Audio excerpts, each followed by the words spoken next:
جو لوگ ٹھیکیداروں کو بھی 10% کمیشن دینے پر منا لیتے ہیں تو حالات زندگی انہیں صدر پاکستان بنا دیتے ہیں.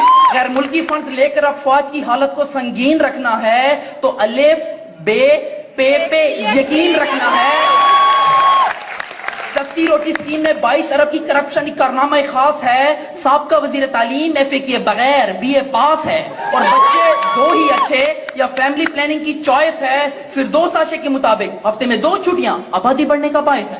اوپر سے ہو جاتی ہے گیس کی بحرانی, پیٹرول کی گرانی, تو سن کے اپنے ملک کی درد بھری کہانی میں بیت الخلا میں بیٹھ گیا, میں خانہ سمجھ کر لوٹے کا پانی پی گیا پیمانہ سمجھ کر. جناب صدر, اس معاشی ناانصافی کے بعد میں نے چھوڑ دیا اپنی محبت پروین کو, ترجیح دی اقبال کے شاہین کو. سب سے پہلا بسیرا کیا پہاڑوں کی چٹانوں پہ, پر فائرنگ کر کے بھگا دیا بنارس کے پٹھانوں نے.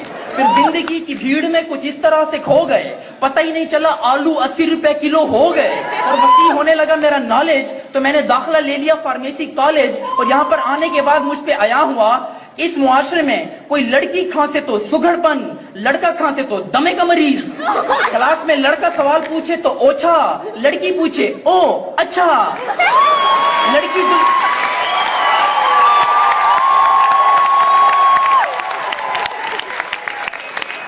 ایکسٹرنل ایگزامینر کے پاس لڑکی جائے تو آئیوا, ہم جائیں تو ویری ٹف وائیوا. اور لڑکی زلفیں لہرا کے آئے تو شلپا شیٹھی, ہم جیل بھی لگائیں تو نجم سیٹھی.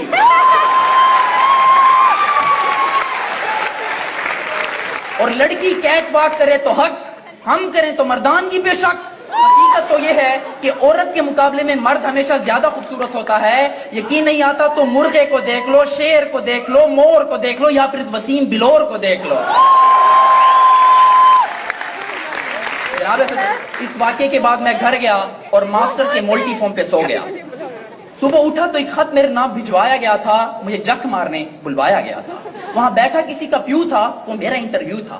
مجھ سے پہلا سوال, آپ وسیم ہیں؟ میں نے کہا نہیں, کرشمہ کپور. مجھ سے دوسرا سوال, آپ کے بھائی کی مونچھیں ہیں آپ کی نہیں؟ میں بولا وہ ابو پہ گیا, میں امی پہ گیا. مجھ سے تیسرا سوال کہ نیوز چینل دیکھ کر آپ پریشان کیوں ہوتے ہیں؟ میں نے کہا اس لیے کہ ایکسپریس نیوز والے یہ کہہ کر سب کو ڈراتے ہیں کہ جو سب چھپاتے ہیں وہ ہم دکھاتے ہیں. مجھ سے چوتھا سوال کہ شادی میں دلہن کو گھونگھٹ میں کیوں رکھتے ہیں؟ میں نے کہا اس لیے کہ کسی کے منہ سے یہ نہ نکل جائے, اوے یہ تو میری والی ہے.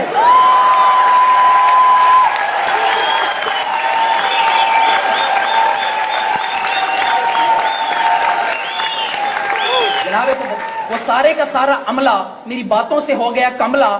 عجیب تھا ان کا ریئیکشن, میری ہو گئی ریجیکشن. اور ناکام ہونے کے بعد میں نے اپنے حق کے لیے آواز بلند کرنا چاہی تو ان کے محافظوں نے مجھے اتنا مارا جتنا ہی 2 ہاتھوں سے مارا جا سکتا ہے. پھر بھی آخر 2 ہاتھوں سے کتنا مارا جا سکتا ہے. اور مار کھانے کے بعد میں نے ان کی باز کو اتنا تاڑا جتنا ان 2 آنکھوں سے تاڑا جا سکتا ہے. پھر بھی آخر 2 آنکھوں سے کتنا تاڑا جا سکتا ہے.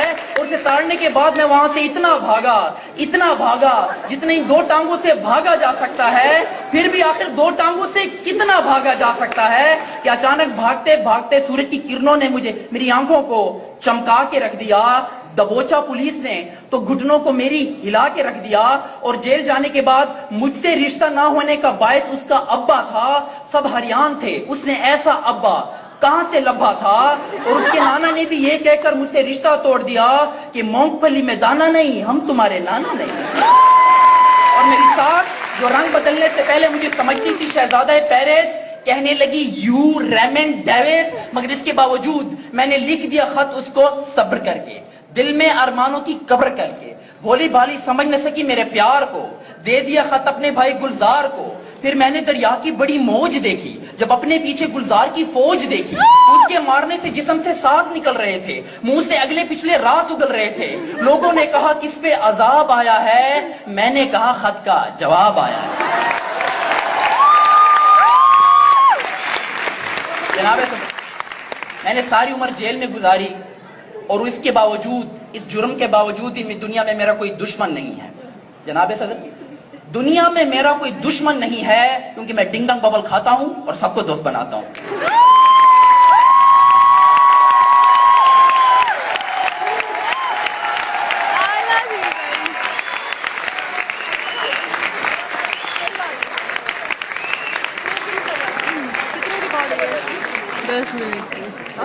So thank you so much for honoring us with your